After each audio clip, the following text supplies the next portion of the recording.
A'udzubillahi minasyaitonirrajim. Bismillahirrahmanirrahim. Alhamdulillahi rabbil alamin. Nahmaduhu wa nasta'inu wa nastaghfiruh. Wa na'udzu billahi min syururi anfusina wa min sayyiati a'malina. May yahdihillahu fala mudilla lahu wa may yudlil fala hadiya lahu. Asyhadu an la ilaha illallah wahdahu la syarika lahu wa asyhadu anna Muhammadan abduhu wa rasuluh. Subhanaka la ilma lana illa ma 'allamtana innaka antal alimul hakim. Allahumma 'allimna ma yanfa'una wanfa'na bima 'allamtana wa zidna ilma. Allahumma ati anfusana taqwaha wa zakkiha anta khairu man zakkaha anta walijuha wa maulaha. Rabbi yassir wa la tu'assir, Rabbi tammim bil khair. Amma ba'du. InsyaAllah kita sambung tadabbur surah Hud ayat 16, ayat 14. Sebelum tu kita tengok pengajaran ayat yang lepas, iaitu ayat 12 dan 13. A'udzubillahi minasyaitonirrajim. Fala'allaka tarikum ba'da ma yuha ilaik wa dha'ikum bihi sadruka an yaqulu laula unzila alaihi kanzun aw jaa ma'ahu malak innama anta nazir wallahu ala kulli syai'in wakil. Maksudnya, semoga engkau akan meninggalkan sebahagian apa yang diwahyukan kepada engkau, dan dada engkau menjadi sempit disebabkan kata-kata orang-orang musyrikin, iaitu alangkah baiknya sekiranya diturun bersama engkau harta, ataupun datang bersama engkau satu malak yang mengesahkan kerasulan engkau. Sesungguhnya engkau hanyalah sebagai nazir, dan Allah di atas setiap sesuatu Maha menjaga. Okey, pengajarannya.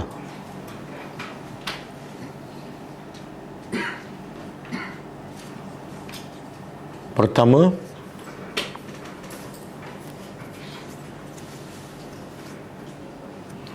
tidak harus bagi setiap pendakwah meninggalkan sebahagian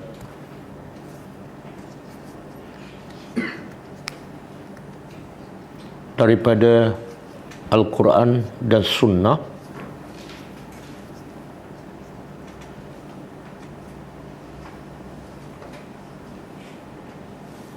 disebabkan hanya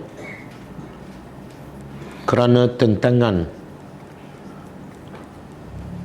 mereka-mereka yang tidak beriman, atau celaan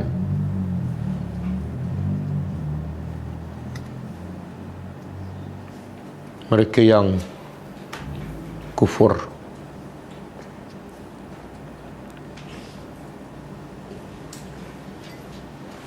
Sebaliknya, hendaklah meneruskan kerja dakwah dan menyampaikan kesemua kebenaran.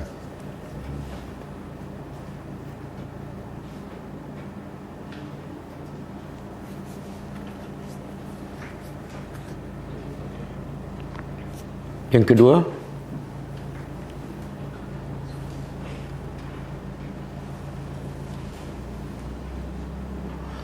tabiat manusia yang sukakan harta dan cintakan dunia menjadi penghalang utama dari manusia mendapat hidayah Allah.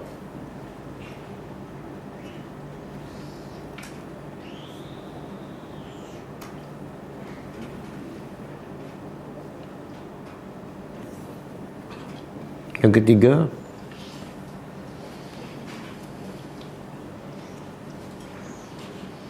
tugas para pendakwah hanyalah menyampaikan dan memberi peringatan.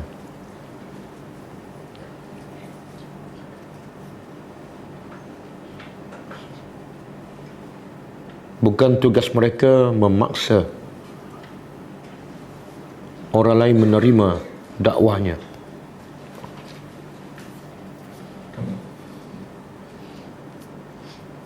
Yang keempat,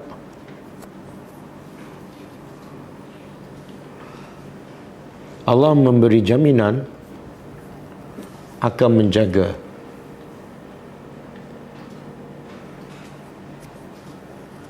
keamanan dan keselamatan para pendakwah yang ikhlas menyampaikan Islam kepada orang ramai.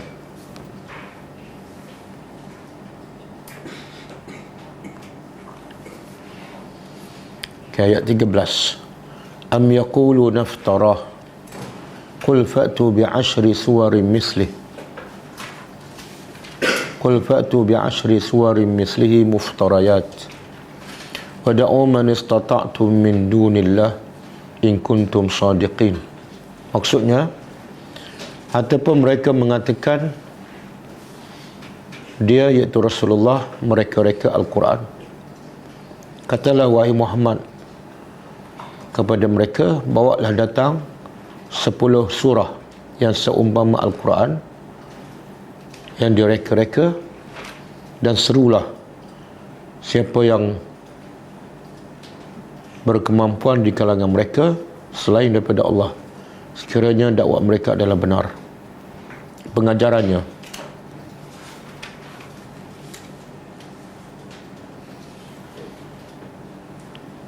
Mereka yang tidak beriman kepada Allah dan kepada Al-Quran akan sentiasa mencari pelbagai alasan untuk menolak kebenaran, termasuklah menuduh Al-Quran adalah rekaan Nabi Muhammad sallallahu alaihi wasallam.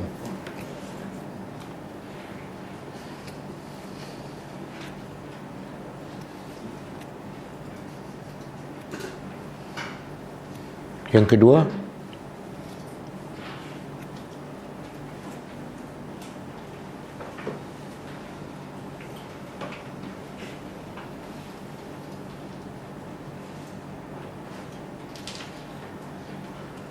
apabila manusia tidak mampu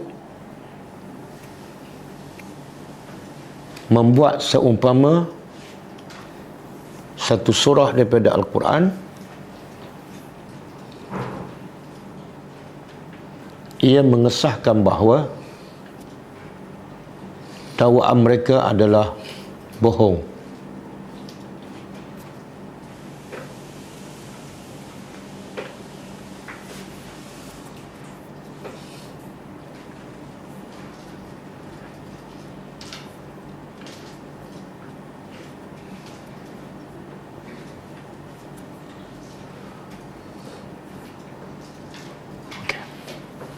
Okey, kita sambut tadabbur.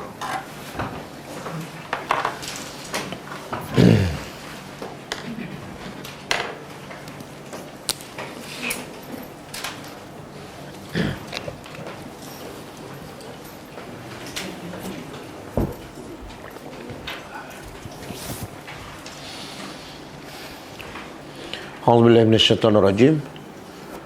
Ayat 14 kaitan dengan ayat lepas. ayat yang lepas Allah memerintahkan kepada Rasulullah supaya berhujah dengan orang-orang musyrik Mekah yang menuduh Al-Quran adalah direka oleh Nabi Muhammad, dengan mencabar mereka supaya membuat seumpama 10 surah ataupun satu surah yang sama dengan Al-Quran. Jadi setelah cabaran itu disampaikan kepada orang musyrik Mekah, apa hasilnya? Hasilnya ialah ayat malam ini. A'udzubillahi minasyaitonirrajim. Fa in lam yastajibu, maka ilam tu dia ada dua perkataan. Satu in, yang kedua lam. In maknanya sekiranya, dan lam maknanya tidak. Jadi bila digabungkan tulisannya jadi macam ni, illam. Asalnya dua perkataan. Maka sekiranya tidak, yastajibu, mereka apa dia? Menjawab ataupun menyahut.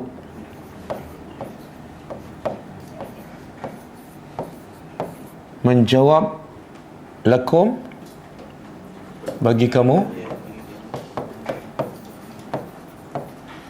Menjawab apa ni? Menjawab apa? Cabaran. Kan Allah perintah pada Nabi supaya cabar mereka. Kalau betul Al-Quran daripada Nabi Muhammad, maka buatlah seumpama Al-Quran. Maka hasilnya mereka tidak mampu menjawab ataupun membuat seumpama Al-Quran. Maka fa'lamu, ketahuilah,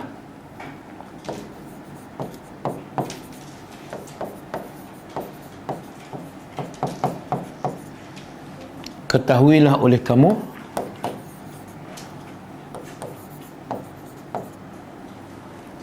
iaitu bagi kita pada orang musyrikin, setelah kamu tidak mampu membuat seumpama Al-Quran, maka wajib kamu ketahui annama, sesungguhnya hanyalah unzila, ia iaitu Al-Quran telah diturunkan bi'ilmillah, dengan ilmu Allah. Apa maksud dia? Kalau kamu tidak mampu membuat seumpama Al-Quran, maka wajib kamu ketahui bahawa Al-Quran itu diturunkan dengan ilmu Allah. Maksudnya apa? Kamu tak mampu buat sebab Al-Quran itu adalah daripada ilmu Allah. Dan Allah boleh menurunkan Al-Quran sebab ilmu Allah mengetahui sebelum berlaku, sedang berlaku dan akan berlaku. Sebab itu dalam Al-Quran ada cerita yang sebelum zaman Nabi Muhammad. Kisah Nabi Adam ada, kisah Nabi Ibrahim. Nabi Muhammad tak tahu apa-apa. Dan ada yang kisah yang sedang berlaku ketika turunnya ayat Al-Quran. Dan ada juga kisah yang akan datang, Walibatir Rum, kisah bagaimana kerajaan Rom akan tewas, dan juga kisah hari kiamat. Jadi sebab ilmu Allah lah manusia tak mampu membuat seumpama Al-Quran. Sebab ilmu manusia hanya saya tahu. Sebab itulah bila orang musyrikin Mekah, dia nak mengesahkan Nabi ni betul-betul Nabi ataupun palsu. Orang Mekah ni tak ada kitab, tak ada ilmu. Maka dia nak cari soalan pun tak tahu. Maka dia bertanya siapa? Soalan nak sahkan. Dia tanya ahli kitab di mana? Di Madinah. ahli kitab duduk kat Madinah, tak ada kat Mekah, orang Yahudi. Jadi pergi ke Madinah, tanya orang Yahudi, apa soalan patut kami tanya Muhammad untuk mengesahkan dia ni betul-betul rasul ataupun palsu. Jadi orang Yahudi bekalkan soalan pada orang musyrikin Mekah. Apa soalannya? Pertama, tentang pemuda Kahfi. Kamu tanya Muhammad tentang pemuda Kahfi. Yang kedua, tentang Zulkarnain, raja yang memiliki kuasa timur dan barat. Yang ketiga, tentang roh. Kalau dia boleh jawab 3 soalan, dia rasul. Kalau tak, kan. Jadi bila orang musyrikin balik ke Mekah tanya soalan pada Rasulullah, Nabi jawab apa? Nabi kata, aku akan jawab besok. Nabi tak sebut insya-Allah, kan. Sebab Nabi jangkaan Nabi, wahyu akan turun besok. Tengok-tengok besok tak turun, minggu depan tak turun. Apa hikmahnya? Sehingga kecoh di Mekah, orang musyrikin mengatakan Nabi ni tak tepat janji. Cakap bohong. Kata nak jawab besok. Besok tak jawab, minggu depan pun tak jawab. Apa hikmahnya? Sebenarnya Allah nak membuktikan bahawa Quran tu bukan rekaan Nabi. Kalau rekaan Nabi, Nabi jawab on the spot je. Betul? Kacang, goreng je lah, kan. Tapi sebab Nabi tak tahu, dan Quran bukan rekaan Nabi, sebab tu Nabi tak boleh jawab. Jadi Allah kata Quran ni diturunkan dengan ilmu Allah. Nabi tanya 3 soalan tak boleh jawab dah, sebab Nabi tak ada ilmu. Ketika Quran diturunkan, Allah kata apa? Wa ma kunta tadri mal kitab walal iman. Ketika Quran diturunkan, kamu tak tahu apa itu kitab dan apa itu iman. Okey. Okey, di sini Allah kata kepada Nabi, kalau mereka tak mampu membawa seumpama Al-Quran, maka wajib kamu tahu bahawa Quran tu diturun dengan ilmu Allah. Ilmu dahulu, ilmu sedang dan ilmu akan datang. Dan ilmu tentang perintah Allah ada dalam Quran, larangan Allah ada dalam Quran. Ilmu pasal kisah-kisah umat-umat dahulu pun ada dalam Al-Quran. Okey? Tapi dalam surah Al-Baqarah, bila Nabi mencabar orang musyrikin Mekah supaya buat seumpama Al-Quran, dan mereka tak mampu. Tapi Allah tak katalah fa'lamu annama unzila bi'ilmillah. Allah kata dalam bentuk yang lain. Cuba buka surah Baqarah ayat 24.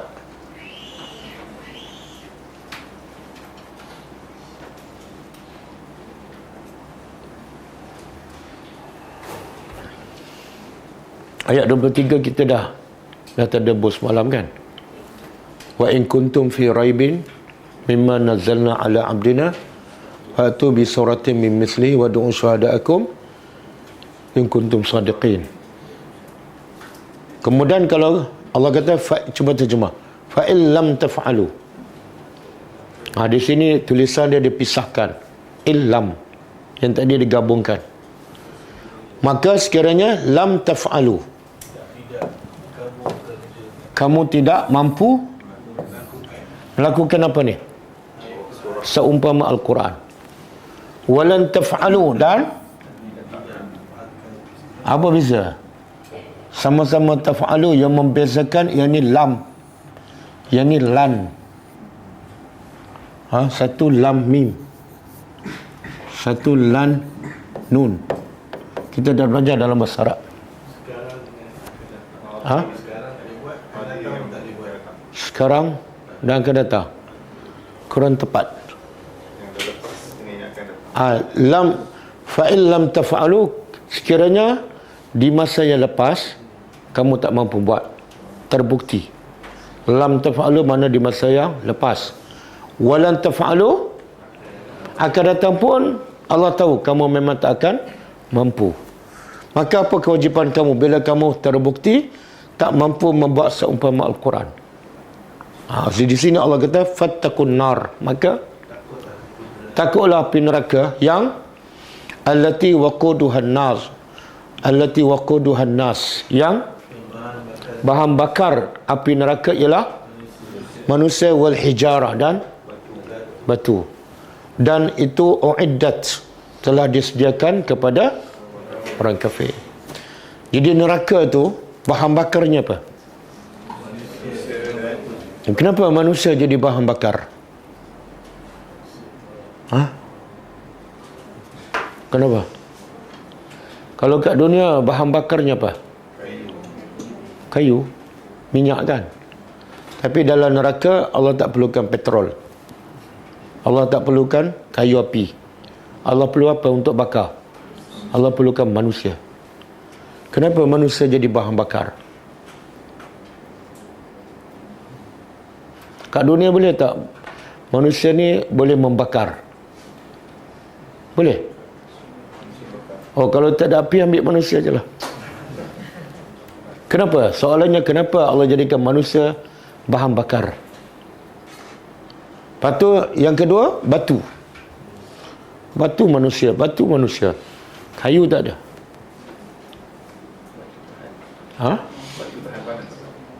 Batu tahan panas. Satu, Allah nak bagi tahu, biasanya manusia yang kalau dia tak sembah Allah, dia sembah apa? Berhala. Berhala biasa daripada apa? Batu. Allah nak bagi tahu, batu yang kamu sembah tu, dulu dia sembah batu dengan harapan apa? Batu boleh bantu dia, boleh selamatkan dia bila dia ada masalah. Tapi sekarang bila dia masuk neraka, dia kena bakar, dia cari batu. Tengok-tengok batu yang dia sembah pun kena bakar sama juga. Makna apa tu? Dia dengan batu 2 kali 5. Sama-sama hina. Jadi taras manusia yang sembah batu sama tarah dengan batu. Satu penghinaan tak? Orang tu tengok Tuhan dia sembah, sama-sama kena bakar. Penghinaan tak? Penghinaan. Bodohnya aku sembah benda yang tak boleh selamatkan aku dan dia sendiri terbakar.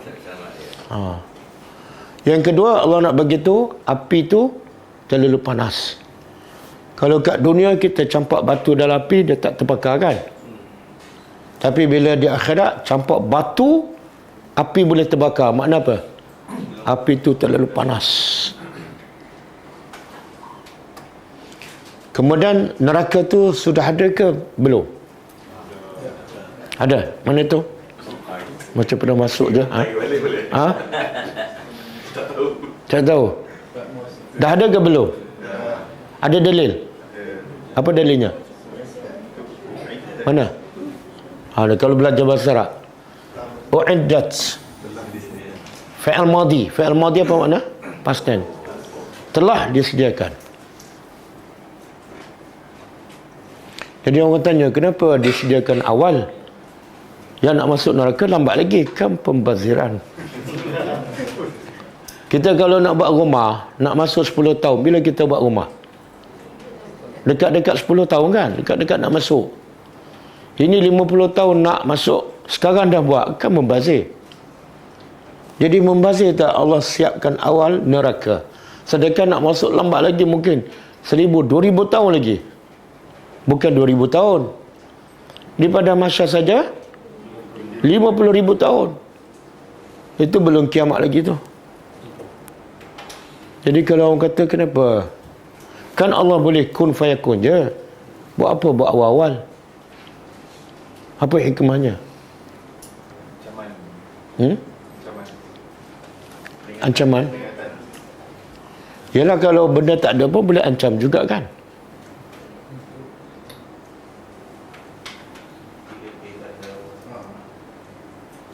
Mana lebih hebat? Buat awal-awal dengan kun fayakun.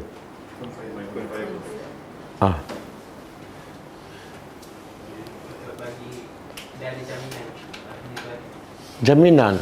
Takkanlah Allah bila berjanji tak tepat janji. Kan? Dia sebenarnya dia psikologi lah. Kita kalau nak takutkan anak,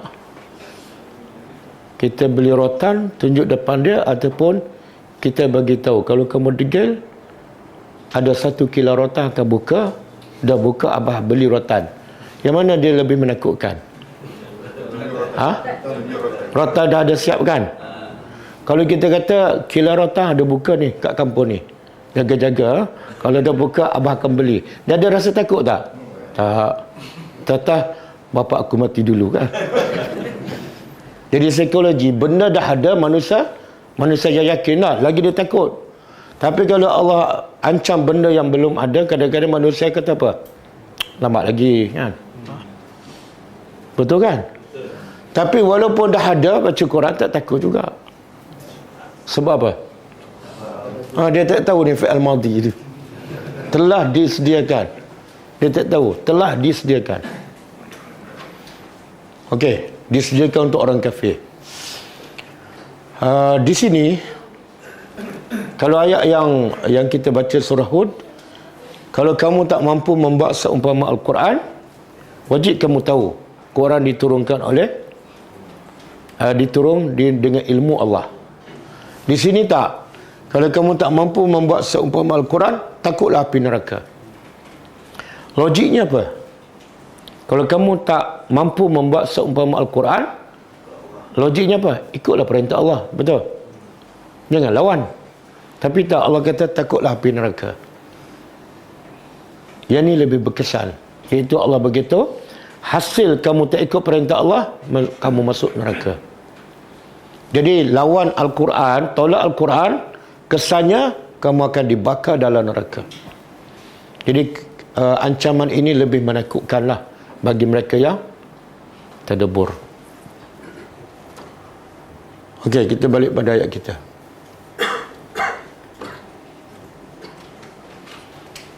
Kemudian Allah beritahu, wajib kamu tahu sesungguhnya Al-Quran diturunkan dengan ilmu Allah. Yang kedua, Al-Quran diturunkan untuk apa? Wa alla ilaha, dan untuk memberitahu bahawa tidak ada Tuhan melainkan Dia.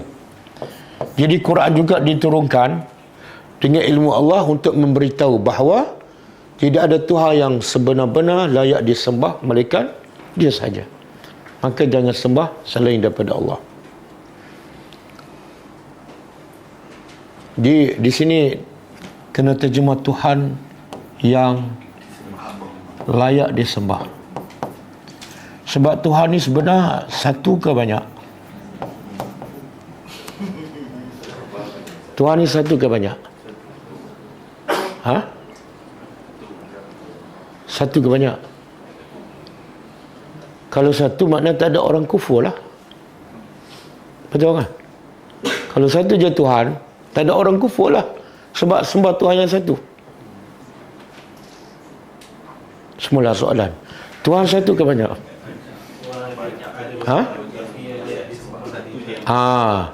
Jawapan mengikut Al-Quran. Allah kata mereka menyembah Tuhan-Tuhan. Tapi Tuhan-Tuhan yang mereka sembah bukan Tuhan yang layak disembah. Jadi Tuhan ni banyak. Cuma semuanya Tuhan palsu. Yang layak disembah hanyalah Allah. Nafsu boleh jadi Tuhan tak? Jadi Tuhan ni makna apa? Apa saja yang diikuti, maka dia Tuhan lah. Sama ada orang, nafsu, harta, dunia, Tuhan lah. Okey. Fahal antum, maka adakah antum, kamu muslimun, orang-orang yang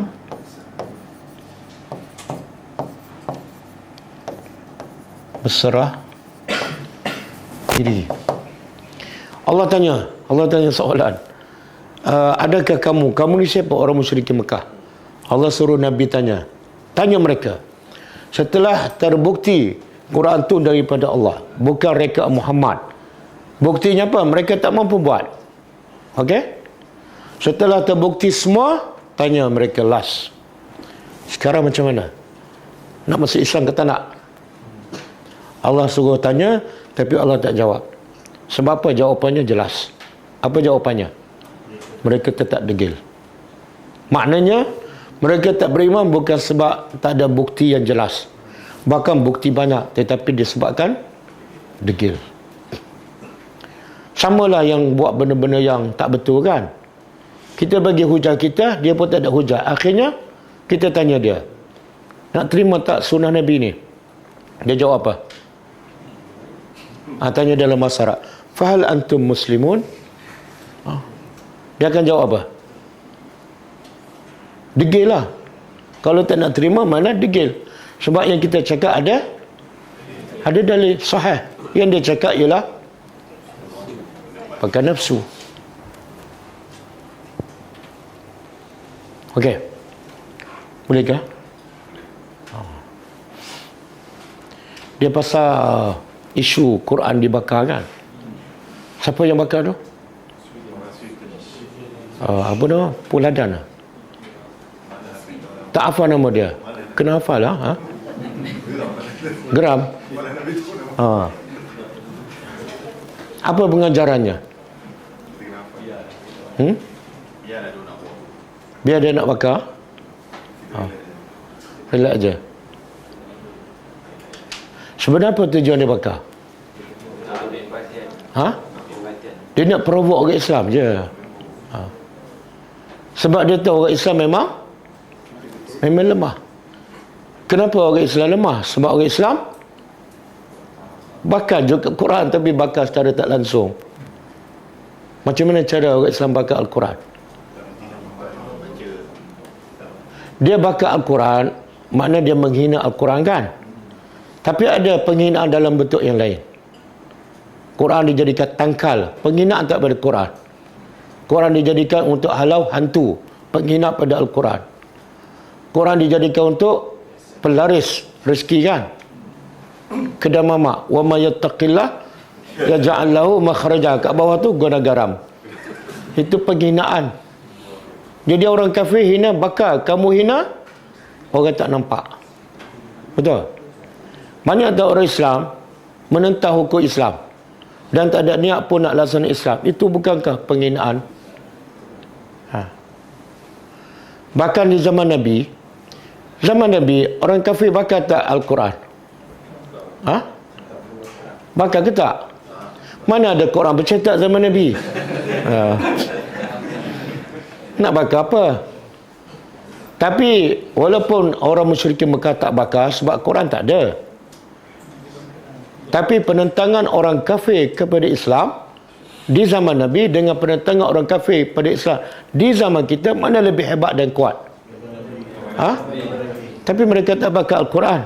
Betul? Penentangan mereka lagi kuat zaman Nabi. Sebab apa? Mereka baling batu pada Nabi, batang tubuh Nabi. Mana lebih dahsyat? Bakar Quran dengan baling batang tubuh Nabi sampai berdarah. Mana lebih dahsyat? Bila Nabi sujud letak isi perut unta. Mana lebih dahsyat? Ini buat pada batang tubuh Nabi. Lebih dahsyat. Tapi Nabi, sebab apa orang musyrikin Mekah lagi kuat menentang Islam yang dibawa oleh Rasulullah? Sebab Nabi betul-betul bawa Al-Quran, ajaran Al-Quran dalam kehidupan dan mengancam orang kafir. Betul tak? Sebab itulah bila dengar je sahabat nak berhijrah, mereka pintas. Mereka rancang nak bunuh Nabi. Sebab bila Nabi keluar tempat lain, Nabi bawa Islam di tempat lain, mengancam kerajaan Mekah.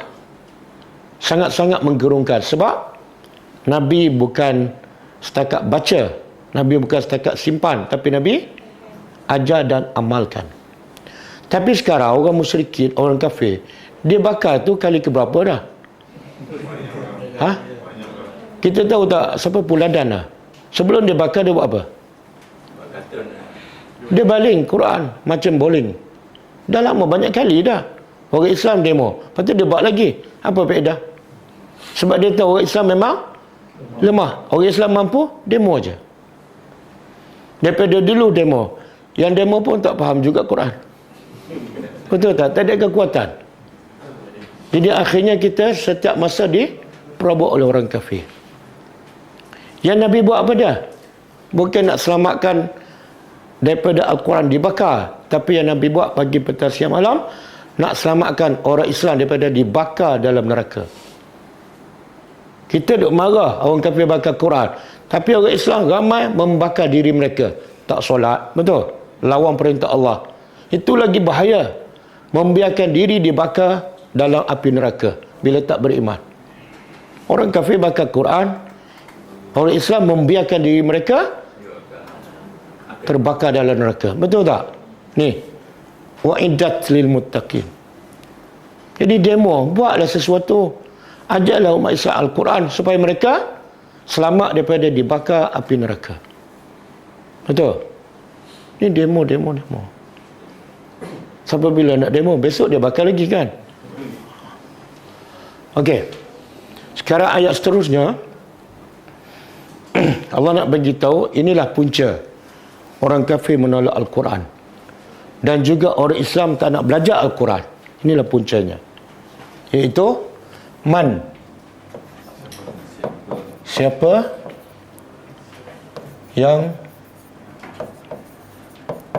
adalah yuridu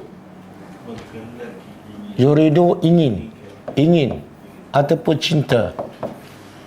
Siapa yang adalah ingin ataupun cinta al-hayat ad-dunya,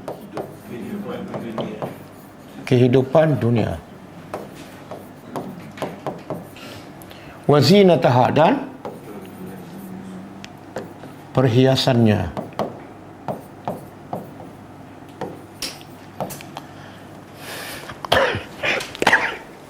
Apa bezanya al-hayat ad-dunya dengan zina?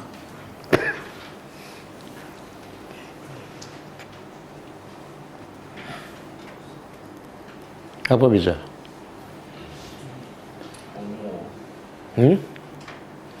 Ahli tafsir mengatakan kehidupan dunia ni matlamatnya nak dunia, tapi perhiasan nak dunia lagi mewah.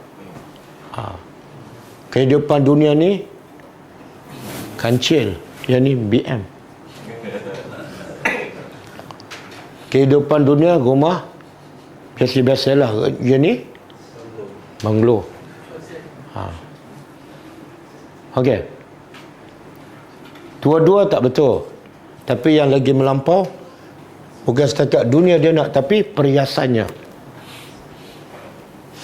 Allah huraikan perkataan zina dalam surah Al-Kahfi. Cuba ingat ayat apa. Kalau tak ingat nombor ayat tak apalah, ingat ayat aja. Al-malu wal banun zinatul hayat.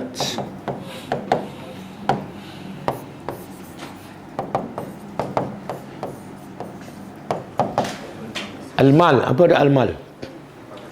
Harta. Wal banun, dan anak-anak adalah zina. Harta dan anak-anak adalah perhiasan kehidupan dunia. Apa maksud perhiasan di sini? Dia perhiasan lah. Bila kita beli perhiasan kan, kekal tak perhiasan tu? Tak kan? Satu. Yang kedua, bila perhiasan, kita selalu tengok ke ataupun kadang-kadang je? Contohlah kita beli perhiasan kat rumah kan, gambar apa-apa, paling lama kita tengok berapa lama? Katalah perhiasan harga 300 ke 3,000 ke, kita tengok berapa lama? 10 minit kan? Lepas tu besok tengok lagi kan? Tahun depan tengok lagi tak? Itulah perhiasan. Yang kita nak kejar tu, anak harta tu sebenarnya macam tu lah, benda yang tak kekal. Satu lagi Allah huraikan mana zina dalam surah Ali Imran ayat 14. Cuba buka.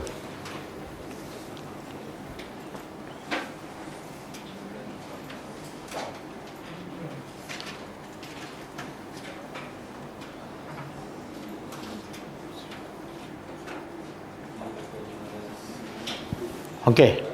Zina perhiasan. Itu isim. Kalau dalam bentuk fa'il, zujina. Cuba terjemah. Zujina telah dihiasi. Linnas, kepada, tengok bahasa Al-Quran. Allah kata telah dihiasi. Mana Allah sengaja menghiaskan dunia kepada manusia. Sebagai apa? Bila sebut perhiasan, cantik tak? Menarik. Jadi Allah sengaja menjadikan perhiasan ini cantik. Untuk siapa ni? An-nas, manusia umum. Apa dia perhiasan? Hubbus syahwat, cintakan hawa nafsu. Apa dia cinta hawa nafsu? Apa dia hawa nafsu tu? Allah huraikan, minan nisa, perempuan. Betul kan? Kita cinta pada wanita. Itu perhiasan.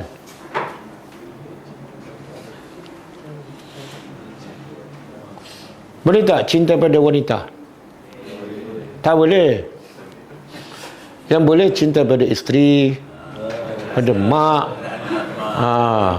Senang je cakap boleh. Yang halal je lah. Isteri, mak, anak kan. Jangan cintakan isteri orang. Wal banin, cintakan anak. Ini perhiasan. Berapa ramai sebab anak tak sempat nak pergi masjid, sebab anak tak sempat nak belajar agama. Wal qanatir, dan harta-harta yang al-muqantarah, yang banyak. Harta yang banyak. Apa dia harta yang banyak yang paling disukai? Az-zahab, daripada emas. Betul kan? Ini biasa yang suka emas siapa dia? Perempuan. Yang suka perempuan? Itulah perangai. Lelaki suka perempuan, perempuan suka emas. Sebab tu bila lelaki bagi emas, perempuan pingsan. Dan perempuan bila bagi diri dia, lelaki pingsan. Wal fiddah, dan perak. Dua benda yang wal khayli, dan kuda yang bertanda. Zaman Nabi, tapi zaman sekarang pun ada orang cintakan kuda kan. Kadang-kadang dia beli beribu. Kadang-kadang dia jaga kuda dia lebih daripada jaga anak dia. Tapi sekarang ada juga ahli tafsir mengatakan kuda yang bertanda ialah kereta mewah. Kereta mewah. Kuda besi kan. Yalah, kadang-kadang dia nak pakai Merc tapi tak mampu. Dia beli kancil, dia ambil logo Merc, letak kat kancil. Itu cinta tu. Kan? Paling-paling kurang cinta pada logo, kan? Kadang-kadang dia geram kan, nak laju kan, tapi tak boleh laju, dia letak sayap. Cinta. Wal an'am, dan cinta pada binatang ternak. Wal hars, kebun durian, musangking. Zalika mata'ul hayatid dunya, itu adalah keseronokan kehidupan dunia. Allah beritahu semua itu adalah betul seronok. Memang Allah sengaja jadikan seronok, tapi sementara. Bila sebut hayat dunia, hayat kehidupan yang sementara. Dunia itu mana? Dekat dan hina. Maka Allah beritahu wallahu indahu, dan Allah di sisinya husnul ma'ab, sebaik-baik. Ni payah ni nak masuk dalam kepala ni. Dengan wanita, dengan anak, dengan emas, dengan perak, dengan kereta. Tiba-tiba Allah kata semua tu seronok sekejap je. Habis apa yang kekal? Indallah, di sisi Allah husnul ma'ab, sebaik-baik tempat kembali. Nak masuk yang ni payah. Betul. Ada satu ayat Allah kata apa? Ma indakum yanfadu wa ma indallah wa ma indallahi baq. Ayat ni dah cukup dah untuk mengubah kehidupan kita. Ma indakum, apa di sisi kamu semuanya yang fadu akan binasa. Apa dia? Rumah akan binasa, kereta, telefon, isteri, anak. Betul? Kadang-kadang kita mati dulu, kadang-kadang isteri mati dulu. Yang mana lebih suka? Yang lelaki jawab perlahan sikit. Apa di sisi kamu akan binasa. Wa ma indallah, dan apa di sisi Allah baqin, kekal. Oh, ayat ni surah apa? Surah apa? Saya tak cari ni. Cuba cari. Ya. Dah hafal ke belum? Dah hafal tapi tak tahu surah. Jadi salah ustaz. Ustaz tak bagi nama surah.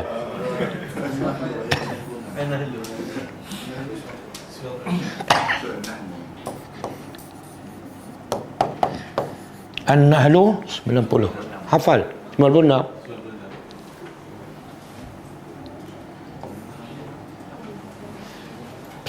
Simple aja. Allah bagi tahu yang di sisi kamu semua akan binasa. Wa ma indallah, dan apa di sisi Allah kekal. Jadi orang beriman dia cerdik, dia kejar yang mana? Tentulah dia kejar yang kekal, iaitu di sisi Allah. Okey, bila hafal sekarang? Ma indakum yanfadu wa ma indallah baqin. Dapat dah? Tes. Cuba dulu. Siapa ni? Abu Rayyan.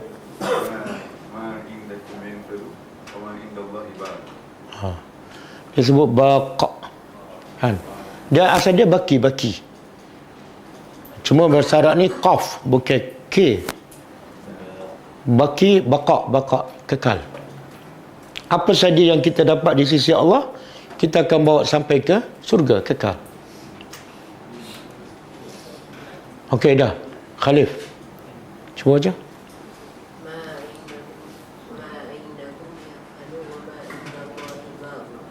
Surah apa? Ayat? Okey. Yang lain hafaz sendiri ya. Tengok. Kita sambung ayat ni. Allah sebut nikmat-nikmat yang menyebabkan manusia lupa daratan. Harta, isteri, anak, emas, perak, kereta, kebun. Kemudian Allah kata apa ayat seterusnya? Qul, katalah wahai Muhammad, a'unabbi'ukum, nak tak aku nak cerita pada kamu bi khairin min zalikum, yang lebih baik daripada semua tu, lebih baik daripada isteri, anak, emas, perak, kereta, lebih baik daripada itu, nak tak? Dan Allah begitu, yang lebih baik itu bukan untuk semua orang. Lillazina taqaw inda rabbihim, untuk orang yang bertakwa sahaja.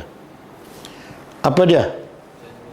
Jannatun tajri, surga yang mengalir di bawahnya sungai-sungai. Yang kedua, khalidina fiha,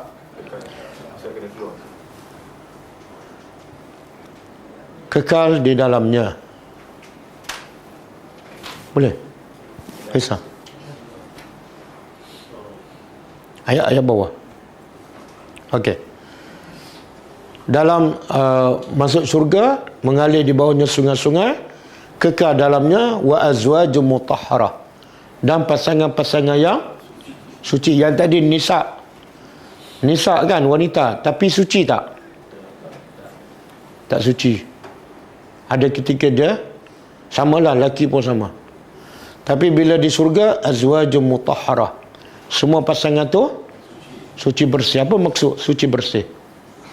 Tidak ada haid, tidak ada nifas, tidak buang air kecil, tidak buang air besar, tidak berpeluh, tidak berhingus, tidak selsema, tidak batuk, tak resdom, tak ada gout, semua tak ada. Nak makan daging 10 kilo pun makanlah. Kemudian waridwanun, yang paling mahal, redha daripada Allah. Wallahu basiru bil ibad. Okey. Jelas apa makna zina? Kita balik pada ayat kita.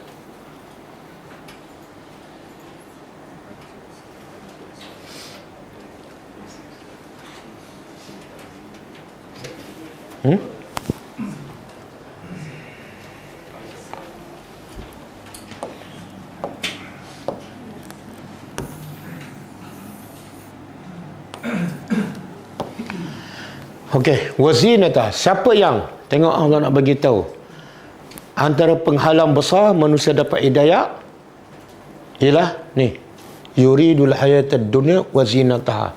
Cintakan dunia. Pagi petang dia fikir pasal dunia. Sebab tu dia minta pada Muhammad apa dia? Ayat semalam. Apa dia minta pada Nabi Muhammad? Kanzun. Maka Allah nak bagi tahu akibat orang yang cintakan dunia ni. Siapa yang nak dunia, dia dapat takkan dunia? Dapat. Nuwafi. Nuwafi makna nusilu. Kami bagi dengan sempurna. Wafa.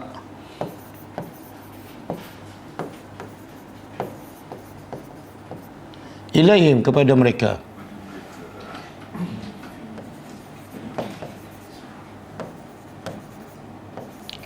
A'malahum.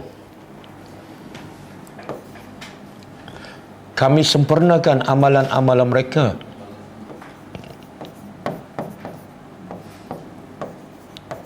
Fiha. Padanya. Pada apa ni? Pada kehidupan dunia. Dan bukan setakat tu. Siapa yang cari dunia, matlamatnya adalah dunia, Allah bagi jaminan. Jangan risau. Kami akan bagi berdasarkan amalan mereka. Dan wahum fiha. Dan mereka dalamnya, dalam dunia, la yubkhasun. Yubkhasun ni an-naqsu. Mereka dalamnya, dalam dunia, tidak dikurangkan. Faham? Mana kalau dia kerja keras, Allah bagi berdasarkan kerja dia. Sebab itulah yang paling ramai kaya, yang paling ramai mewah siapa? Orang kafir. Sebab apa? Sebab matlamat dia dunia. Dan Allah bagi. Itulah keadilan. Keadilan Allah ialah siapa kerja keras, Allah bagi. Dan sebab tu kebanyakan orang Islam miskin. Sebab apa? Tak nak dunia. Tak nak dunia ke malah bekerja? Oh, Allah sayang. Mana lebih baik? Banyak harta ke banyak ilmu? Mana lebih baik? Banyak harta ke banyak ilmu? Banyak ilmu. Tapi banyak masa seharian cari harta ke cari ilmu? Dah cakap lain buat lain kan. Sebab tu yang bertambahnya harta, ilmu, tambah jugalah tapi sikit kan. Cuba cek dalam akaun ilmu, berapa banyak dah sekarang? Banyak tak pakai? Sebab tak pakai lah, tak bertambah. Okey. Sekarang dalam ayat ni Allah nak tegur apa ni? Allah nak tegur apa? Ni. Perkataan yurid. Matlamat hidup kamu biar jelas. Yurid dunia ke yurid akhirat? Kalau yurid dunia, kamu akan dapat dunia, tapi di akhirat kamu akan dapat apa? Tengok ayat seterusnya.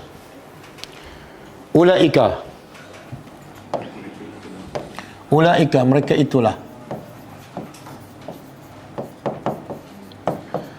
allazina, orang-orang laisa lahum, tidak ada bagi mereka fil akhirah, di akhirat,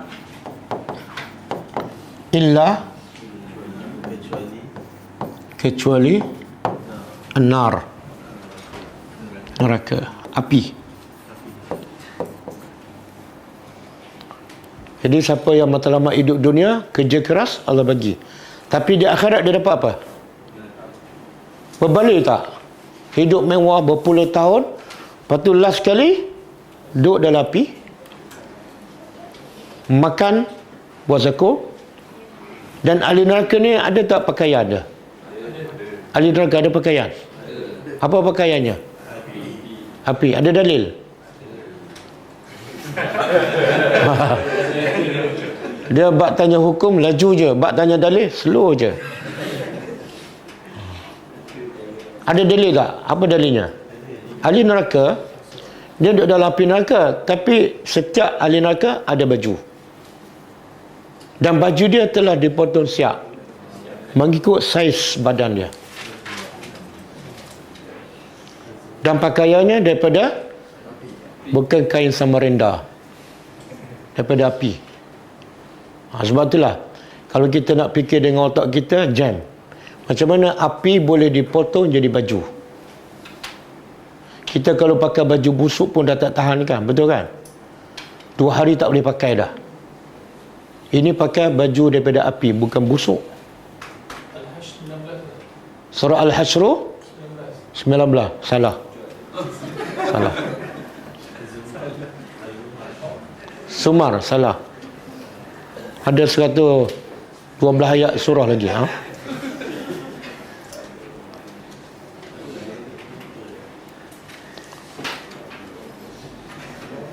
Surah Al-Hajj ayat 19.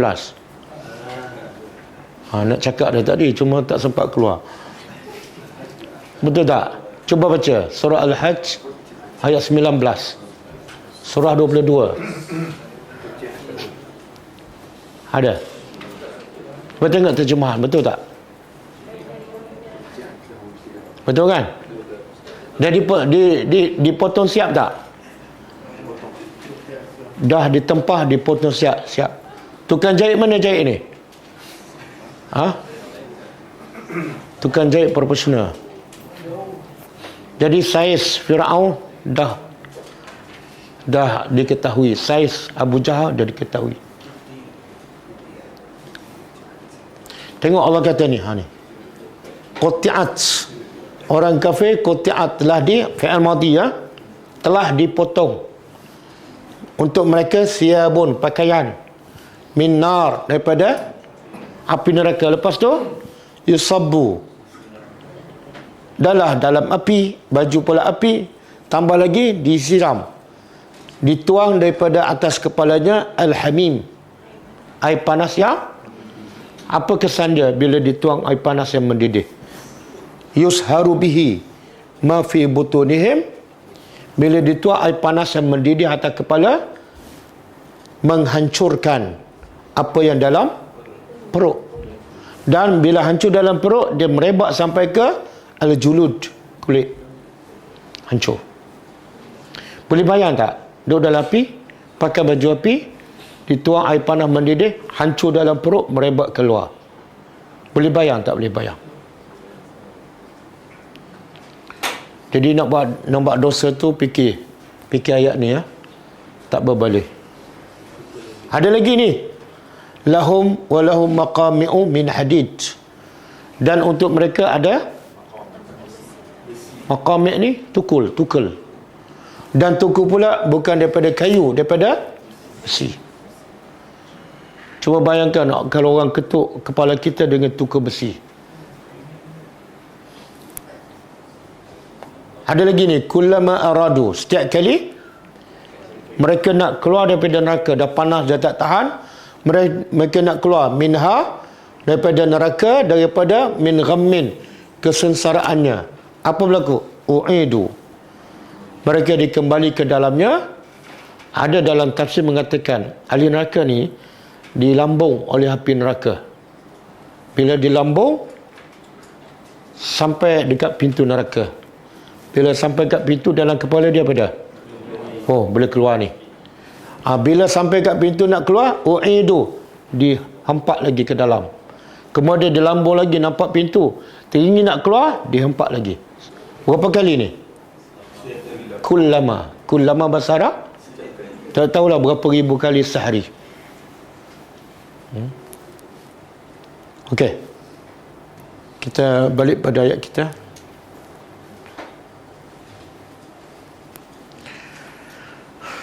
Dunia dapat, tapi akhirat dapat neraka. Dan wa habita, dan telah habita ni batala, terbatal ataupun terhapus. Terbatal ma sana'u, apa yang telah mereka usahakan. Apa saja yang mereka buat, yang baik, yang jahat sama telah lah. Katalah dia pernah derma untuk buat hospital 10 juta, semua hancur. Ada juga orang non-Muslim sedekah untuk buat masjid kan, semua hancur. Wa batilun, dan dalamnya fiha wa batilun, dan sia-sia makanu, apa yang mereka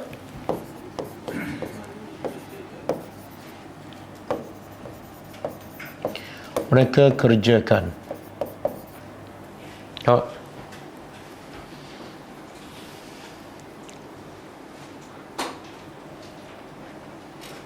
Jadi macam apa ni? Macam ayam daging. Oh, bagi makan kan, gemuk, seronok tak ayam tu? Tapi kalau dia tahu lepas tu dia nak disembelih, dia makan tak? Dia makan ke dia lari? Samalah ni kan. Dia kerja keras, Allah bagi kesenangan, Allah bagi kemewahan. Tapi kalau dia yakin dia akan dibakar, dia tinggal kemewahan tu. Buat apa aku mewah 20 tahun, 50 tahun, lepas tu kekal duduk dalam api, buat apa? Tak berbalik. Okey, cuba buka surah hadis.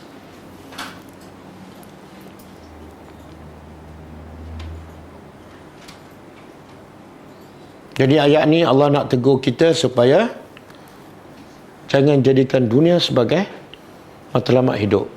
Kalau jadi dunia matlamat hidup, Allah bagi kaya macam-macam, tapi di akhirat tak dapat apa-apa. Okey, hadis ni menjelaskan lagi tentang matlamat hidup orang yang beriman. Cuba kita terjemah. Man, siapa yang kanatil akhirah, yang adalah akhirat, hammahu, siapa yang akhirat adalah cita-citanya, matlamat hidupnya, pagi, petang, siang, malam dia fikir untuk dapat akhirat, maka apa dia dapat? Ja'alallah, Allah menjadikan ghinahu, kekayaannya fi qalbihi, kekayaannya dalam hati. Apa maksud dia? Inilah orang kaya sebenarnya. Dalam hati, Allah jadi kaya dalam hati. Makna apa? Apa yang dapat, dia rasa ada satu sifat yang qanaah. Bila ada sifat qanaah, itulah orang kaya. Dia tidak tamak, tidak haloba, tidak kelang kabut. Dia usaha. Apa yang Allah bagi, qanaah. Kenapa? Sebab yang dikejar ialah akhirat. Jadi Allah jadi kekayaannya dalam hati. Kemudian wajam'alahu syamlahu, dan siapa yang menjadikan akhirat sebagai matlamat, Allah jamak, himpunkan segala urusannya menjadi mudah dan beres. Kadang-kadang banyak masalah, tapi matlamat dia akhirat. Urusan dia banyak macam mana pun dipermudahkan. Yang ketiga, apa dia dapat? Wa atatuhu ad-dunya wa hiya raghimah. Dan dunia datang kepada dia dalam keadaan dunia tu hina. Dunia tu hina sebab apa? Orang tu tak cari, dunia yang datang. Kadang-kadang ada orang bagi musangking. Orang lain pernah beli tanah, tanam durian, 10 tahun tak dapat, dia tak pernah beli, tak ada tanah, tak pernah tanam. Tapi orang bagi setiap tahun. Sampai dia kata, ya Allah, bagi lagi. Dunia datang dalam keadaan hina, maksudnya dia tak cari, tapi dunia datang. Okey, ini siapa ni? Yang menjadikan akhirat matlamat hidup. Jangan salah faham, yang jadi akhirat matlamat hidup bukan dia tolak dunia, tak. Dia cari dunia untuk dapat. Jadi dunia bukan matlamat, dunia alat untuk dapat akhirat. Makna yang dia tak puasnya apa dia? Bila dapat akhirat dia tak puas, tambah lagi. Tapi kalau dunia, qanaah. Okey, yang kedua, wa man kanatid dunya. Dan siapa pula yang dunia adalah hammahu, cita-citanya, matlamatnya. Apa Allah bagi pada dia? Pertama, ja'alallahu faqrahu baina ainaihi. Allah jadikan kefakiran depan mata dia. Apa maksud? Matlamat dia dunia, pagi, petang, siang, malam, fikir dunia, cari dunia, kerja dunia. Allah jadi kefakiran depan mata dia. Apa maksud dia? Duit banyak, harta banyak, tapi sentiasa takut fakir, takut tak cukup, takut hilang. Fakir itu. Jadi seolah kefakirannya sentiasa bermain depan mata dia. Bahagia tak orang macam ni? Yalah, bila dia asyik duk kerja dunia, dia kaya, kerja lagi. Fakir ke kaya? Fakir itu. Wa farraqa. Yang kedua, yang tadi jamaah, yang ni farraqa, Allah pecah belahkan urusannya. Kadang-kadang urusannya semakin huru-hara, kelang kabut. Benda yang kecil pun jadi susah nak diselesaikan. Kan? Orang kahwin juga, tapi tak kecoh. Dia kahwin, kecoh. Lepas tu, cerai, kecoh juga. Lagi kahwin, lagi kecoh. Ni, Allah jadikan urusan hidupnya pecah belah. Anaknya entah ke mana, isterinya entah ke mana, bisnesnya entah ke mana. Ada duit macam tak ada duit. Dan walam ya'tihi, dan tidak datang kepadanya daripada dunia illa ma qaddara lahu. Apa maksud? Dunia tak datang padanya melainkan apa yang Allah takdirkan. Maksudnya apa? Orang ni kerja kuat tak? Kerja kuat lah, sebab matlamat dia adalah kerja kuat, tapi dapat apa yang Allah ditakdirkan, tak dapat lebih daripada tu. Rugi tak kerja keras? Pagi sampai malam, tapi dapat macam orang kerja pagi sampai tengah hari. Kita tahu kan, sahabat-sahabat Nabi ada tak bekerja, berniaga pagi sampai petang sampai malam? Ada? Tak ada. Tak ada. Tapi Abu Bakar kaya, lebih kaya daripada kita. Kita kerja pagi sampai malam kan? Pasar pun dipanggil pasar malam. Tengok bulan Ramadan, orang buat pasar bazar Ramadan. Penat tak kerja? Penat. Daripada tengah hari masak, lepas tu kemah apa semua. Orang buka puasa, dia duduk kemah barang. Orang solat tarawih, dia pengsan. Tapi dia dapat apa yang Allah, banyak tu je lah. Tak ada kaya-kaya pun. Jadi lebih baik kerja sikit, fokus pada akhirat. Hadis ini diriwayatkan oleh Anas bin Malik dan hadis sahih riwayat Tirmizi. Jadi ambil pengajaran. Yang paling penting dalam hidup kita apa dia? Jadikan akhirat matlamat hidup. Bila dapat dunia, guna dunia untuk dapat akhirat. Jangan bila dapat dunia, guna dunia untuk dapat dunia yang lagi banyak. Lagi dia jauh daripada agama. Okey.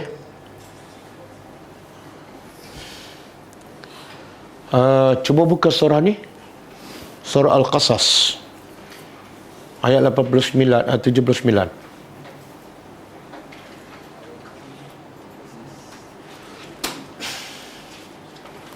Okey.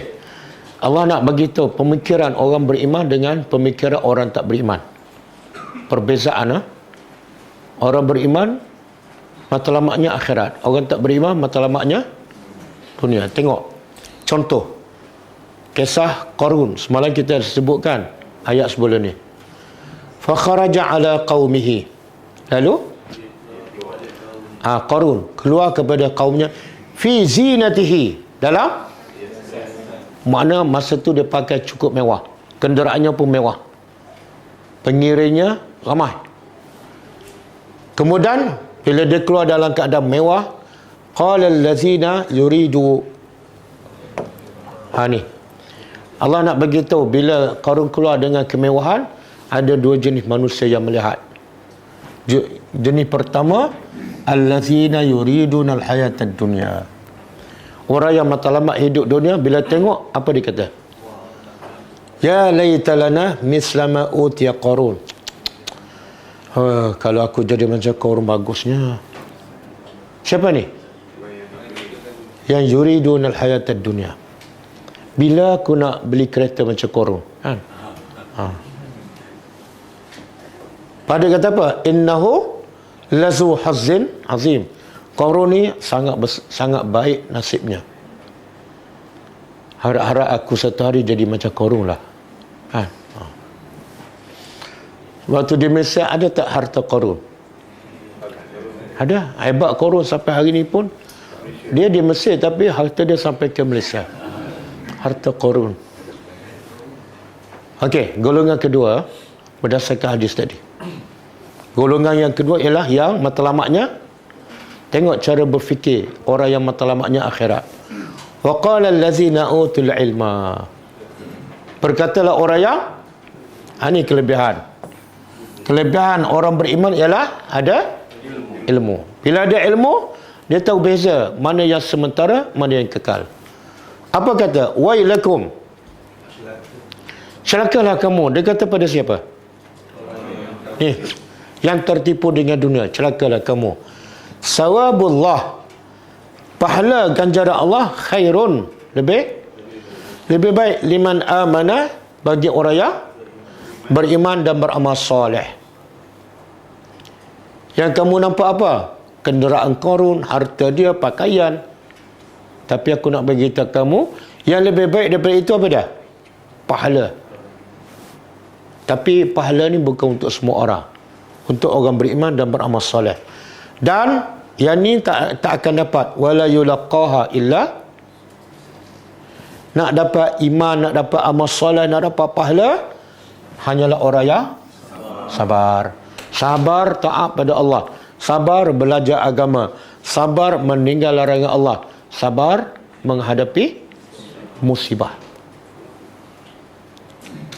Boleh faham? Beza. Ini dunia. Ini dunia. Zina. Ahli dunia. Ahli dunia. Dia nampak kat sini. Kan? Nampak je terliur. Nampak je teringin. Lepas tu dia puluh habis-habis. Sampai ketua. Ahli akhirat. Orang yang matlamatnya adalah akhirat. Dia nampak apa? Dia nampak belakang ni. Surga. Bila dia nampak belakang, ni surga. Yang ni dia rasa apa? Tak ada nilai. Bodohnya kamu. Aku nak yang kekal, kamu nak berebut yang? Nampak tak? Macam mana orang matlamat akhirat nampak surga? Dengan apa? Dengan ilmu. Sebab tu ilmu asas untuk pandu kita kepada yang lebih baik dan kekal. Betul tak? Patutlah Nabi kata tidak boleh dengki kecuali dua. Betul kan? Dengki ni tak perangai tak baik. Tapi ada dua keadaan boleh dengki. Siapa? Orang ada harta ke orang apa? Orang yang ada ilmu dan orang yang harta yang macam mana? Bukan sebarang harta. Pertama, dia ada harta, dia infak siang dan malam. Dengki lah. Bukan dengki harta banyak. Dengki sebab dia boleh infak siang dan malam. Yang kedua, orang yang berilmu, kerja dia mengajar siang dan malam. Dengkilah. Sebab apa? Bila mati anak Adam, semua amalannya terputus. Kecuali salah satunya apa? Dia mengajar pagi. Dia mati, pahala yang dia ajar tu, kalau orang amal, orang sebarkan, lagi banyak pahala. Dengkilah pada dia. Jangan duk dengki yang ni. Dengki yang ni kamu jadi susah hidup. Kan? Tak bahagia. Betul tak? Alhamdulillah. Saya kerja tak adalah pagi sampai petang. Tak adalah pagi sampai malam. Harta pun tak banyak. Tapi tak adalah kelang kabut. Kadang-kadang sistem pendidikan kita menjadikan kita tak boleh nak keluar daripada matlamat hidup adalah dunia. Betul tak? Sistem pendidikan tu. Mengaji nak CJ. CJ sebab apa? Nak bekerja. Bekerja sebab apa? Nak rezeki. Bila dah bekerja, terperangkap dalam sistem. Keluar pagi, balik petang. Betul? Ada setengah sampai malam. 20 tahun satu ayat Quran pun tak sempat belajar. Anak berterabur. Solat anak pun tak betul. Betul tak? Sebab terperangkap dengan sistem. Nak berhenti kerja, hutang rumah ada. Betul? Hutang kereta ada. Akhirnya dia bekerja sampai ketua. Bila dia mula nak cari ilmu? Bila dah masa susah nak hafal kan? Masa fresh, mudah nak hafal, dia tak belajar. Tak ada kaitan dengan yang hidup ataupun yang mati. Okey?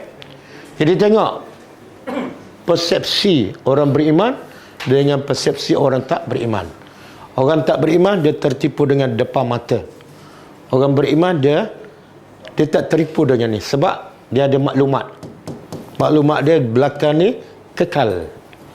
Jadi tak tertipu lah. Okey. Cukup Kita dah habiskan ayat kita. Dah habis dah? Habis.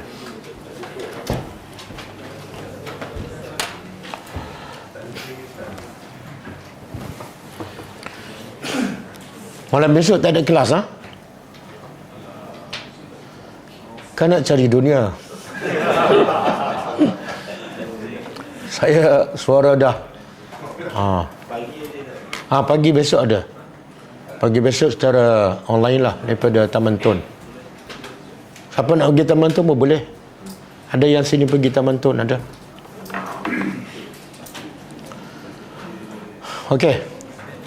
Kita jumpa lagi insya-Allah besok dan kita tutup dengan membaca tasbih kafarah. Subhanakallahumma wa bihamdika asyhadu an la ilaha illa anta astaghfiruka wa atubu ilaik. Assalamualaikum warahmatullahi wabarakatuh. كتاب الله ترق جنانا